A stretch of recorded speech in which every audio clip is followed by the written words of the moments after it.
India की space agency जिसको ISRO कहते हैं, इसरो, उसकी क्या प्लानिंग है।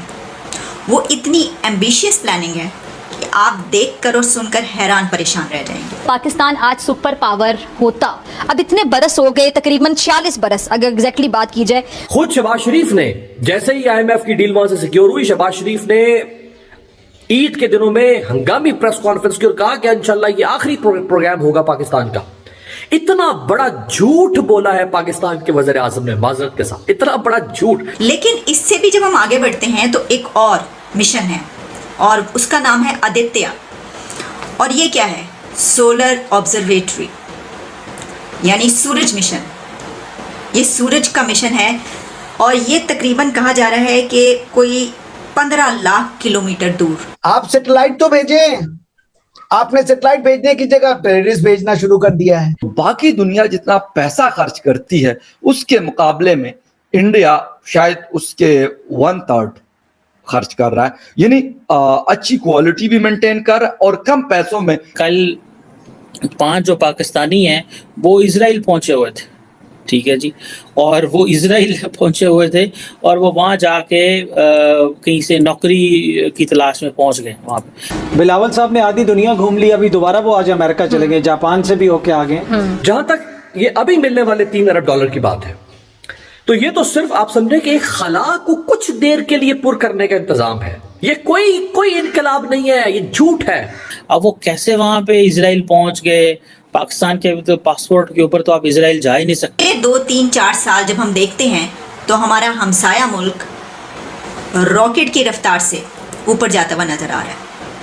अब आप सोच रहे होंगे कि ये जो हम हमेशा बातें करते हैं, यानी ये कि देखिए कितना तरक्की कर ली इन्होंने, इकोनॉमी की हम बात करेंगे, हम पॉलिटिक्स की बात कर लेंगे, हम किसी कंट्री के साथ स्ट्रेटेजिक रिलेशंस की बात करेंगे, या फिर हम ये बताएंगे कि देखिए अभी और कौन सा विजिट होने जा रहा है, अब इस कंट्री का विजिट होगा और ये मंसूबे बन गए, इतने जो हैं वो एग्रीमेंट्स हो गए। नहीं, मंसूबा तो है वो, लेकिन ये वाला नहीं है।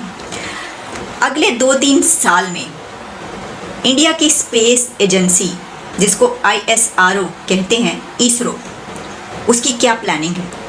वो इतनी एम्बिशियस प्लानिंग है कि आप देखकर और सुनकर हैरान परेशान रह जाएंगे। देखिए, जो इसरो है वो one of the top space agency कही जाती है दुनिया की, कि सिर्फ चंद्रयान 3 नहीं, ऐसे मिशंस जा रहे हैं कि अगले 3 to 4 ईयर्स में आप देखेंगे कि ये रॉकेट का जो मैंने बात की थी ना, उसका हवाला दिया था, वो इसलिए कि रॉकेट की बात हो रही है ना, साइंस की बात हो रही है इस वक्त और स्पेस मिशंस की बात हो रही है।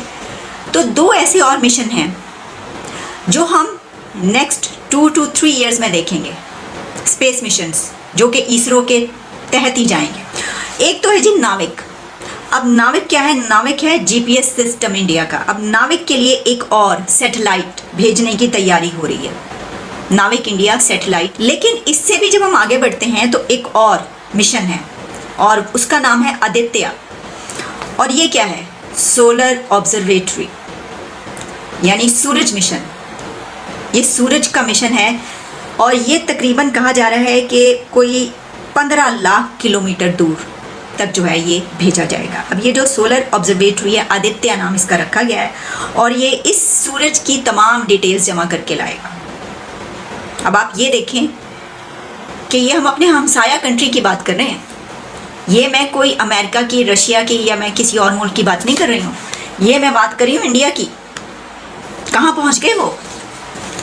अच्छा, अब कुछ और बात कि जब ये जो हमने चंद्रयान की बात की उसमें ये भी है कि वो मून के साउथ पोल में लैंड करे। लेकिन स्पेस मिशन, स्पेस में जाने का कब ख्याल आया?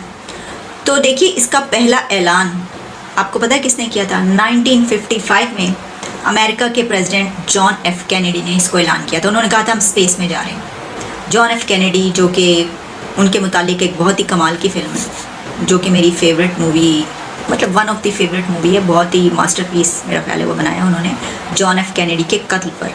उनकी पर्सनालिटी पे भी है, लाइफ पे भी है, लेकिन असल में उनका कत्ल जो है वो दुनिया का सबसे बड़ा कत्ल कहा जाता है। तो वो कैसे हुआ और उसकी क्या डिटेल्स हैं वो अगर आप देखना चाहें, लेकिन मेरा ख्याल है उसके ऊपर 2-3 बन चुकी हैं, लेकिन ये जो है ये सबसे पहले वाली है। तो जॉन F कैनेडी ने ये ऐलान किया था टीवी पर कि हम स्पेस में जा रहे हैं। अच्छा, ये सुनने की देर थी कि फिर 2-3 दिन के अंदर ही रशिया की तरफ से यानी सोवियत यूनियन की तरफ से भी ऐलान कर दिया गया था कि हम भी स्पेस में जा रहे हैं। लेकिन इसमें हुआ ये कि सोवियत यूनियन जीत गया स्पेस में जाने के लिए, और उसने पहले जो है ये काम कर दिखाया। और सोवियत यूनियन जो है उसने स्पुतनिक लॉन्च किया था, सबसे पहला जो उसका था। लेकिन उसके बाद 3 साल लगे अमेरिका को स्पेस में जाने के लिए, और अमेरिका ने आफ्टर 3 इयर्स अपनी सैटेलाइट लॉन्च की थी। तो इस तरीके से स्पेस का सफ़र तो स्टार्ट हो गया, लेकिन ऐलान पहले अमेरिका ने किया और कर दिखाया पहले सोवियत यूनियन ने, क्योंकि दोनों मुल्कों के बीच जो रेस है वो तो बहुत पहले की चल रही है ना, कई महाजों पर, जंग से लेकर, कोल्ड वॉर से लेकर, और ये स्पेस मिशन, और अभी तक हम जहाँ पर पहुँचे आप देख ही रहे हैं। देखिए, बात तो हम कर रहे हैं रशिया और अमेरिका के स्पेस रेस की, लेकिन इस रेस में, इस स्पेस रेस में इंडिया क्या करने जा रहा है कि आप जानते हैं? इसरो नासा से पहले वीनस पर जाएगा, और वो ईयर होगा 2025। और 2025 यानी वीनस मिशन के सिर्फ 5 साल के बाद इसरो का एक और एम्बिशियस प्लान है। और आपको पता है वो क्या प्लान है? इसरो का प्लान है कि 2030 तक इंडिया का अपना स्पेस स्टेशन होगा। इंडिगो एक एयरलाइन है, 1 ट्रिलियन रुपीस का मार्केट कैप्चर उन्होंने जो है ना वो किया है इस दफ़ा। किस तरीके से देखते हैं अपनी नेबर कंट्री के इस डेवलपमेंट को?